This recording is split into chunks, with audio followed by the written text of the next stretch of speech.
சுகருக்கு மாத்திரை சாப்பிடக்கூடியவங்க, அதே மாதிரி ப்ரெஷருக்கு மாத்திரை சாப்பிடக்கூடியவங்க, அதே மாதிரி கெட்ட கொலஸ்ட்ராலுக்கு மாத்திரை சாப்பிடக்கூடியவங்க, நீங்கள் கண்டிப்பாக டெய்லி கண்டிப்பாக ஒரு லைம் ஜூஸ் ரெகுலராக போட்டு யூஸ் பண்ணுங்கள். ஏன் அப்படின்னா இந்த எலுமிச்சை பழத்தில் விட்டமின் சி ரொம்ப ஜாஸ்தியாக இருக்குது. அதுக்கு ஆன்டி ஆக்சிடென்ட் ப்ராப்பர்ட்டி இருக்குது. இந்த ஆன்டி ஆக்சிடென்ட் ப்ராப்பர்ட்டி என்ன பண்ணும் அப்படின்னா, நம்ம இரத்த குழாய்களுக்கு உள் பக்கத்தில் வரக்கூடிய பாதிப்புக்கு கூட அது ரொம்ப ரொம்ப ரொம்ப பிரயோஜனமாக இருக்கும். அப்போ பாதிப்பு வரலை அப்படின்னா இந்த மாதிரி ஹார்ட் அட்டாக் கூட தடுக்கிறதுக்கு நிறைய வாய்ப்பு இருக்குது. இந்த முக்கியமான இன்ஃபர்மேஷனை கண்டிப்பாக உங்கள் ஃப்ரெண்ட்ஸுக்கு ஷேர் பண்ணி கொடுங்க. ஓகேவா? நிறைய பேர் சுகருக்கு மாத்திரை, ப்ரெஷருக்கு மாத்திரை சாப்பிட்டுட்டு இருப்பாங்க.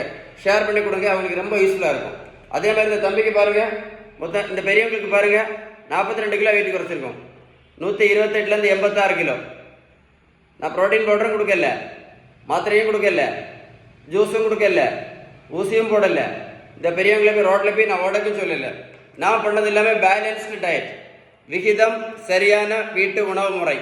நம்ம வீட்டில் சாப்பிட்ற உணவுல விகிதம், நல்ல கொழுப்பு சத்து, விட்டமின் சத்து, இனிப்பு சத்து, தாது பொருட்கள் சத்து, புரதம் சத்து கரெக்டாக இருந்துச்சு அப்படின்னா வெயிட் டக்கு டக்கு டக்கு டக்குன்னு குறையும்.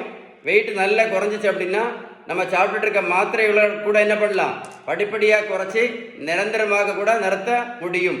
எதை மறந்தாலும் இந்த vitamin C anti accident effect மறக்காம உங்கள் ஃப்ரெண்ட்ஸுக்கு ஷேர் பண்ணி கொடுங்க.